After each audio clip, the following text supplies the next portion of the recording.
The Quo-Cast, a Status Quo fan podcast.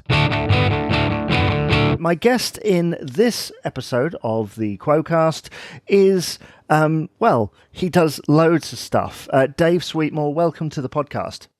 Hiya, Jamie. Thank you for having me. You were telling me off air there that you are a massive Quo fan, but most of your life, because you're involved with DJing, on the radio, all things like that, you were more kind of indie and that sort of thing. So my question to you is, how did you get into Status Quo and how did they become your favourite band? Well, to be honest with you, I mean, I was always, from a very, very young age, I was a big fan of music. And then my first experience really of Status Quo was when they brought out the Rock Till You Drop album, which I think was 1991. So I would have been 12 to 13. And I remember hearing that album, absolutely loving everything about it. And then sort of like looked at the back catalogue, because like I say, from a very, very young age, I was into music.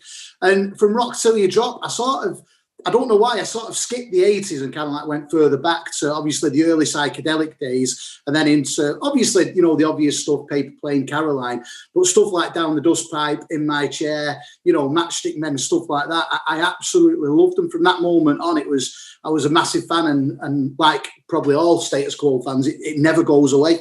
No, it doesn't. And because of the size of that back catalogue, you always find something new, even if you've heard it before. Yeah, you do. And obviously they've done so many albums. And I mean, apart from the Rolling Stones, they've got to be the longest serving high profile band around, you know, and they've done so much stuff. And I love the fact that, you know, you get people saying the Frantic Four were the best period, you know, and all that. But I think it's all good. I think all of it's good. It's all different.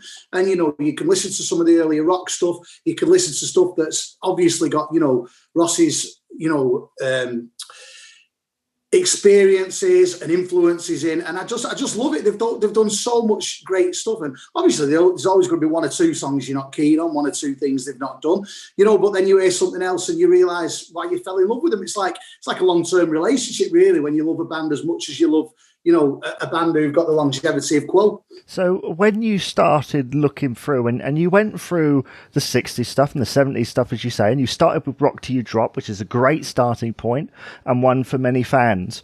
What did you think when you finally landed between 1980 and 1989? I think that was the period of time where, you know, they'd kind of like, I think the heavy rock sound had gone. It had certainly gone a little bit softer. And, you know, there was a couple of albums like Ain't Complaining and Perfect Remedy and stuff like that were very, you know, of the time of the 80s. And if I'm deadly honest, they're not the albums I listen to the most of Quo. You know, and I dare say some people's favourite album. I'd say that period of Quo during the 80s is the period of time I listen to the least, but that doesn't mean I don't enjoy listening to it. I'm just a great fan of, you know, the earlier 60s stuff, the Frantic Four stuff. And then, to be honest, from Rock Till You Drop onwards, you know, I've really enjoyed what they do. But like I say, Rock Till You Drop came out, they were all over television and radio at the time. I remember they did that where they got in the Guinness Book of Records, you know, they did 4 gigs in 24 hours. And that really was the start of the love affair for me. And that's never, ever gone away. No. And I know there are many fans that will share that experience. Have you seen them live? Yeah, I think the first time I went to see them was the Rock Till You Drop album came out. I don't think I went to that tour. I went a year or two after, so I was probably 13, 14 when I went to see them. And I think I've probably seen them perhaps 10, 12 times since, which I know is nothing compared to some fans, but, you know, I've seen him, and obviously I've seen him through the lineup since then, and I went to the Frantic Four tour, which, I mean, when they got back as the Frantic Four, that was something I never ever thought I'd get to experience. I went to the first night of the first year they did it at Manchester Apollo, which is obviously where I'm from. And it was everything I wanted it to be and more. And I remember walking into the Apollo for the Frantic Four tour thinking, is it going to be like it was, you know, in the 70s from footage that I've seen? And it was, I'm at concerts and, you know, gigs every week, and it's the loudest gig I've ever been to. And that Frantic Four reunion gig was, without a doubt, one of the best gigs I've ever been to. But like saying the dozen or so times I've seen them, they don't put on a bad show. They don't do a song where you think, I'm going to go to the toilet or to the bar now. They just put on a great live show. And even if you're not a Quo fan, you can't not enjoy a Status Quo gig. They're just brilliant. Oh, they just light up the room. But from what I've seen from the footage that exists from the Frantic Four reunion tour, I went to Hammersmith, and by that time on that first tour, they kind of knew what it was they were doing. Whereas I think in Manchester, it was a bit more rough around the edges, wasn't it? Yeah, it was, and they were one of the songs, and I'm not going to say which one it was because I can't remember, but the second and third track in, they got about a minute into it, it stopped and started again, but that was all part of it. It was the first time, obviously Rossi and Parfit and Lancaster and Coughlin had played together for years and years, but it was just part of the excitement for it to me. And like I say, I'm fortunate that for the last 20 years I've been at a gig most weeks, and it's still one of the highlights of my life. But I wouldn't just bang on about the Frantic Four. I mean, I went to Kendal last year, which was the first time I've seen Quo play with Richie Malone, and it's just a great experience. And I'm not one of these that says, oh, it's not like it was and all that. Since Status Quo started, whenever you've been to see them, they're just a great live band, and it's always an experience. And I'm devastated that the tour this year isn't happening. Yeah, I mean it is sad, because had you seen the modern lineup? Yeah, well, that's what I say. I went to last year. They did Kendal. They did a rock festival at Kendal at the headline, and that was the first time I'd seen him with Richie Malone. And what it was almost like Richie's brought a new lease of life into the band, and they were unbelievable. I think I interviewed Francis Rossi for my job just after that gig, and I said it's almost like Rick Parfitt will never be replaced, and Richie Malone knows that, and everybody knows that, but he has brought a new lease of life into the band, and I genuinely don't believe they could have got anybody better for the job. And long live Quo. He does a fantastic job at not just replicating it, but as you say, bringing something slightly different to it. And I think we certainly see that in the recent album, the Backbone album. What did you make of it? I loved it. I don't know what word I'd use. I was maybe a bit apprehensive about listening to it at first, but I was very, very excited. And then I remember getting it when it came out, and I got it on CD, I got it on vinyl, and literally for, a few weeks, I didn't listen to anything else. And, I just think they've done a brilliant job bringing Richie in. Is like I said, I don't think they could have got, anybody better. And it's just a new era of Quo, in it. And, I can't wait to see what happens next. No, it's extremely exciting, because we thought that it was all wrapping up with the last of the electrics and obviously the acoustic stuff. They said, oh, we're going to be taking the plug out and just doing acoustic. And then suddenly they come back with all new stuff. Speaking of acoustic, which side of the fence are you on with that? I loved it. I really, really enjoyed it, and I still listen to it a lot. And some of the versions they did, and you can definitely hear a lot of Francis Rossi's influences in it. Some leans a bit towards the country rock and stuff. And yeah, like I said, I enjoy listening to the acoustic stuff as much as anything. I didn't get to see that show on tour, unfortunately, but the albums I love, and I just love that they have come into like a new era of Quo. And you say about was it going to be the end after the electrics, but I hope that Francis Rossi wouldn't mind me saying this, but I don't think Rossi knows anything else other than to gig and tour. It's his life, it's a way of life for him, and I think he'll be doing it till for as long as he possibly can. And if not, he'll be selling the ice creams. Yeah, that's it. He might go back to the family business. But, I'm a great believer in, when people talk about the various lineups over the year, it's something that's always frustrating me, because if you support a football team, you never hear any football fans saying, I support such a team, but they're not as good as they were in the 60s and 70s. You need to get them players back. You just go with the time. And, that's what happens with bands, especially that have got the longevity of Quo. And, I think the way Francis Rossi's held Quo together for this long is remarkable, and long may it continue. Yeah, because like you say, I don't think he does know anything else, and he's extremely good at what he does, because he's not just I think he got a little bit lazy for a while. I think he didn't really want to play lead a lot, And it was more rhythm and just kind of supplementing what everyone else was doing. He wasn't. I mean, when you listen to him in interviews, he's still, I mean, he's played guitar longer than most people alive on this planet. And he still rehearses for an hour or two every night religiously. And I listened to your John Coughlin podcast, what you did, which I really, really enjoyed, by the way. And when I was listening to that, I was listening to John saying how, Francis has stopped drinking before the gigs and made it all. But I suppose when you get to a certain age, you can't be living the lifestyle of drink and drugs before you go on stage. And if the band had continued with that lifestyle, would they still be good on stage now? Probably not.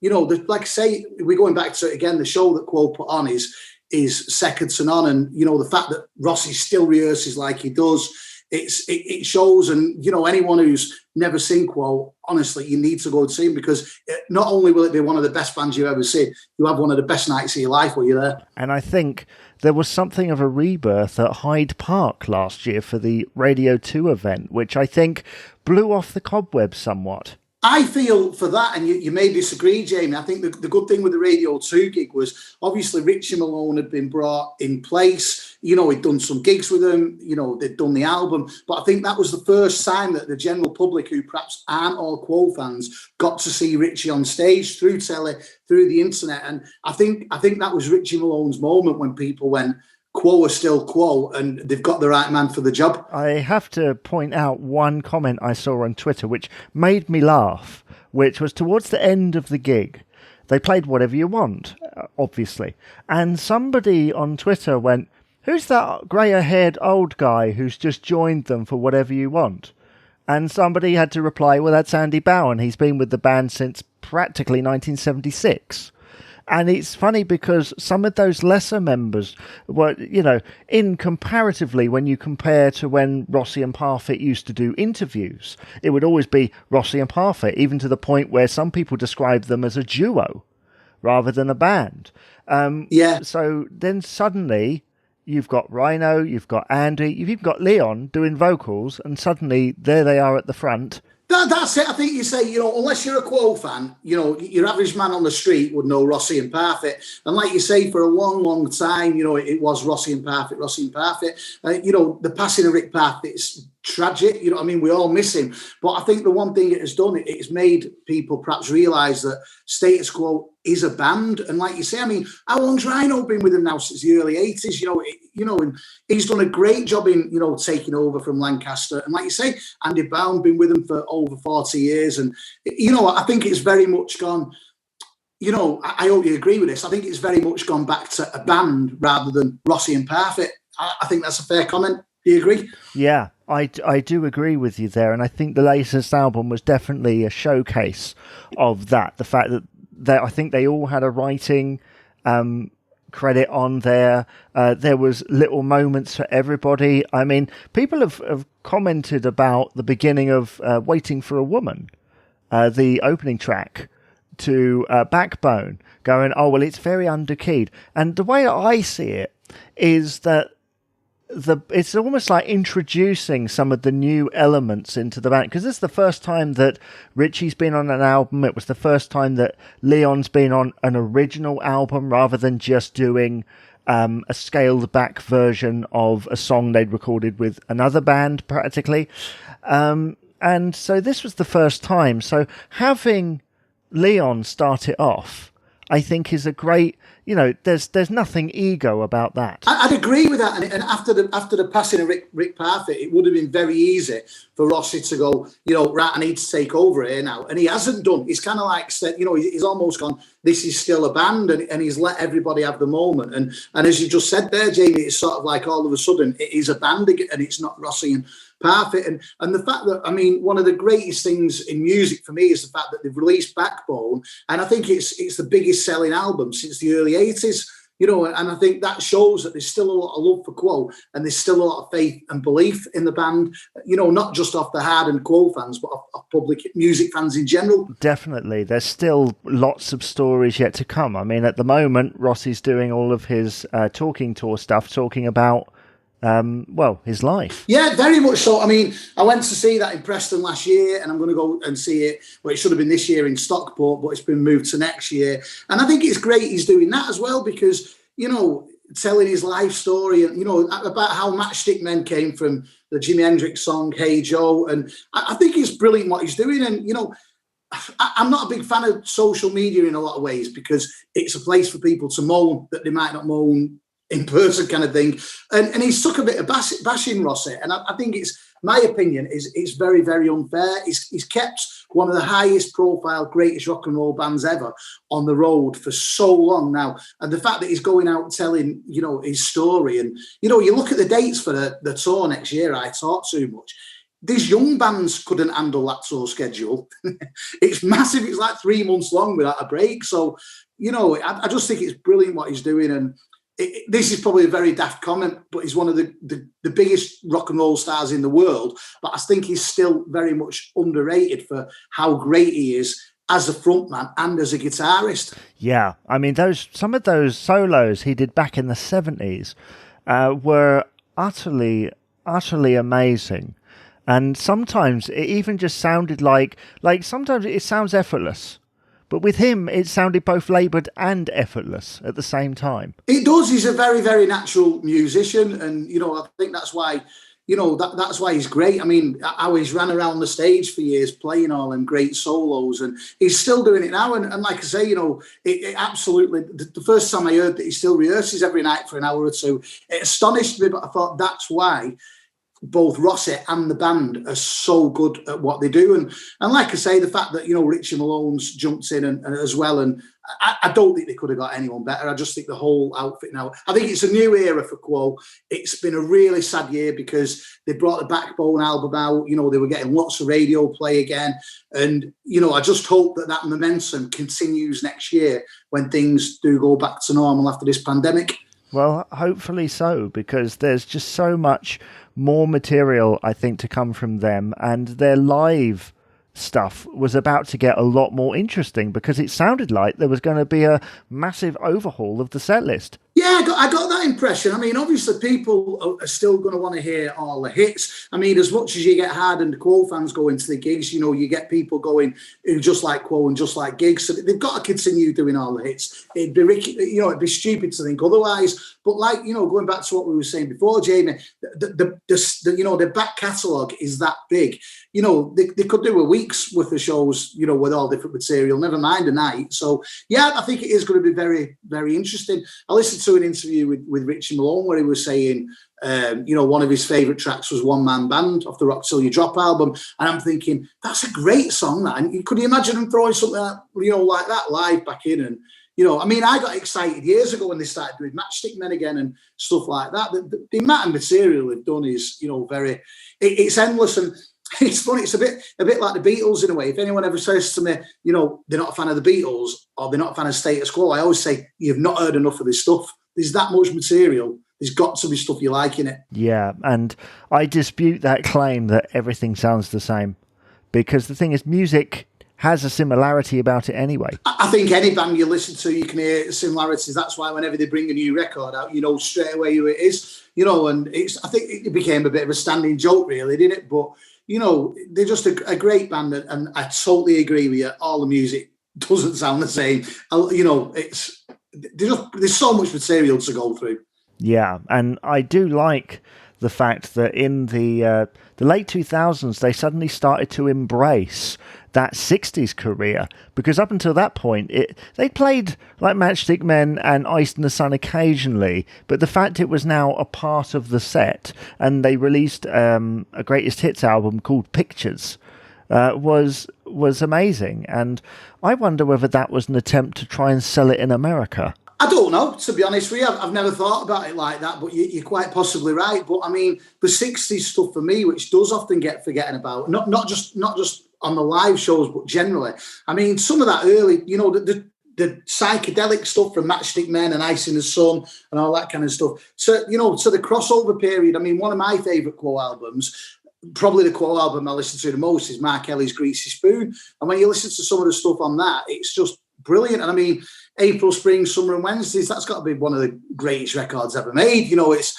And I really do hope they do start digging back into that, because not only is it where they began, it's just great music that shouldn't be forgot about. No, and there's a track on the following album from that, from the Dog of Two Head album, Something's Going On in My Head, which I always think is the moment where suddenly they're shedding their psychedelic roots, because you've got that it's half psychedelic and yet half rock and roll at the same time, and I think that's almost like they're shedding their skin, and I'd like to hear that in a gig sometime. It is, and stuff like Grundler, stuff that they've done for a long time in the sets. You listen to that, and like going back to what you just said, people say a lot of the stuff, a lot of material sounds the same. I mean, where on earth did that come from? It's an absolute genius piece of music. And like you say, there's a lot of stuff on Dog of Two Heads and stuff like that, that isn't heard enough. And, if anyone does want to know more about Status Quo, rather than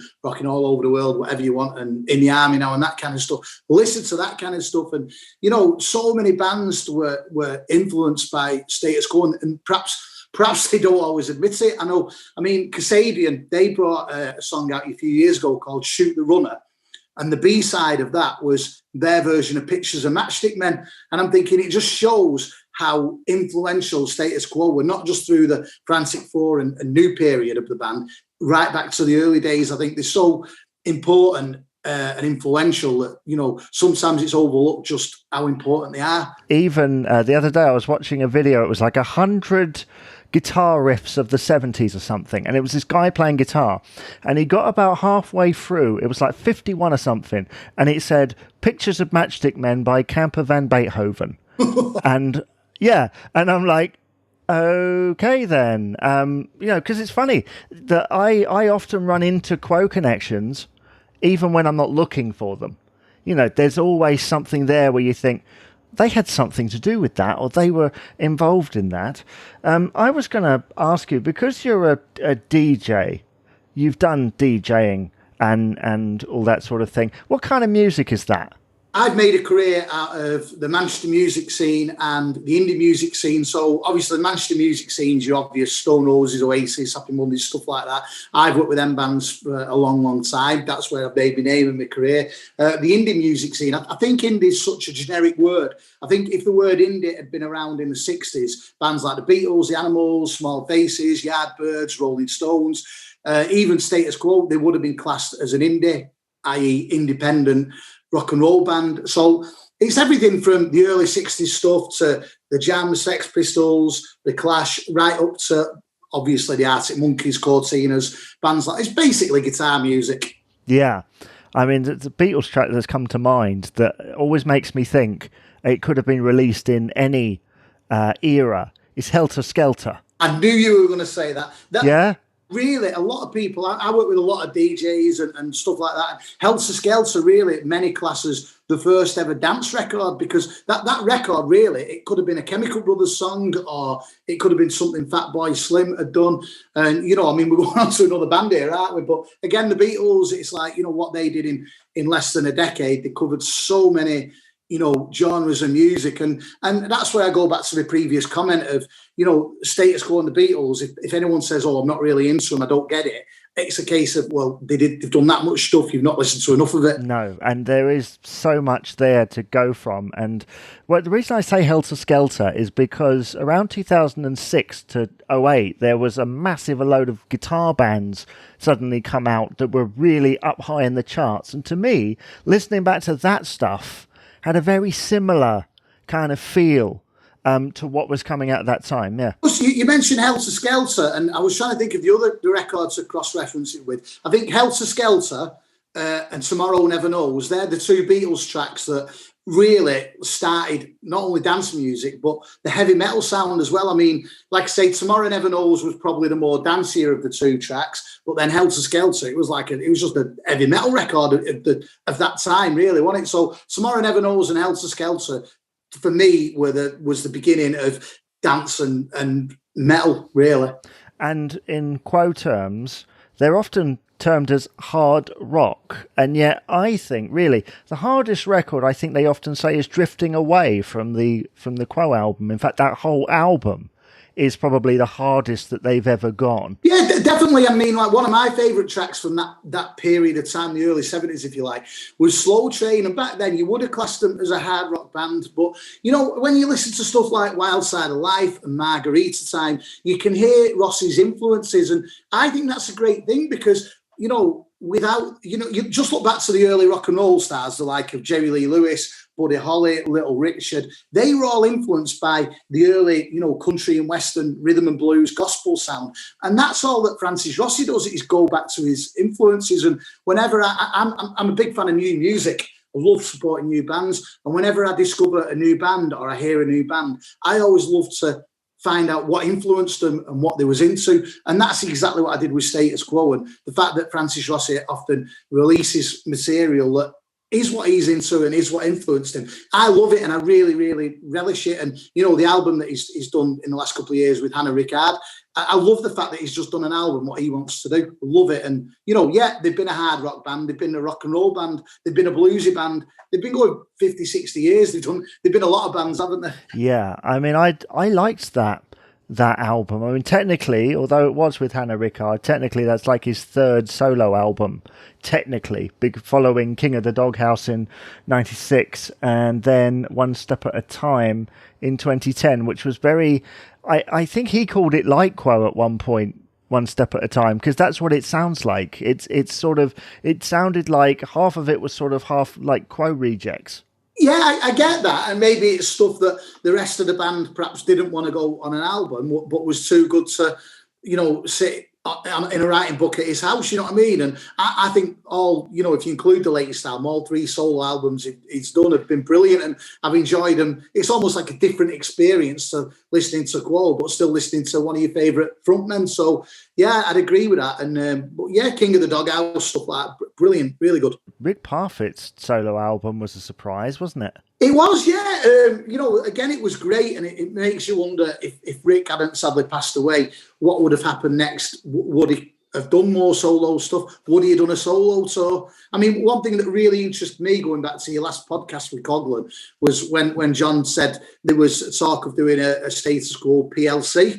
I found that really, really interesting that was in the pipeline, you know, and I think it shows that Rossi's perhaps moved on and wants to do Status Quo of now, whereas, you know, perhaps the other three members, Coughlin, Lancaster and Parfitt, still wanted to relish the Frantic Four days. I found that really, really interesting in it. You know, we're never going to find out, but it would have been interesting to see what would have come of that. Well, and I just hope that there is something out there, that there is something that nobody's told anyone about yet, that's just hidden. I think there's got to be. Do you know what? There's got to be so many songs, so many recordings, so many live performances. There's got to be so much stuff that we haven't heard yet. And, you know, we'll probably never hear a lot of it, but to hear some stuff that we didn't expect, it's exciting. It's exciting, the prospect of that. We're getting to hear some of that through the deluxe releases that have been coming out over the past 10 years or so. Now, you're on the radio. Give us a little bit of a thing. I mean, I know that you've interviewed Francis on the radio. Give us kind of a brief rundown of your show. What is it?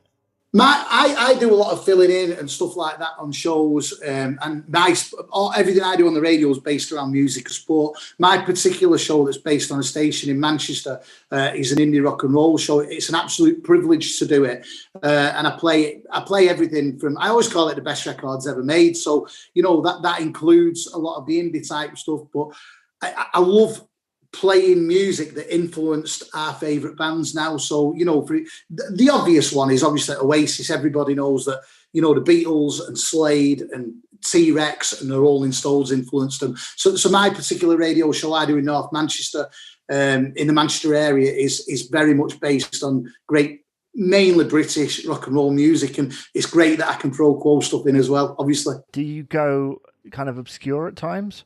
A little bit. It's a mainstream station I work on, that broadcasts all over Manchester and surrounding areas and worldwide on the internet. It's not an indie, it's not a rock and roll station, it's a mainstream station. But like I said, I'm in a privileged position where I do play 2 hours of my favourite records. And yeah, a little bit obscure, but I've also got to remember there's people driving along in the car that perhaps isn't into, you know, obscure stuff. So a little bit, not as much as I'd like, but as much as I can get away with. Well, isn't that always the dream? Well, I'd like to say, Dave, thanks very much for appearing on the podcast today. And what's your favourite Quo album? My favourite Quo album, there's so many. Right this second, it might change in 10 minutes. It'd either be Mark Kelly or Rock Till You Drop. I'd say one of them. But thank you so much for having me. And I really enjoyed the podcast. And please keep up the great work you're doing.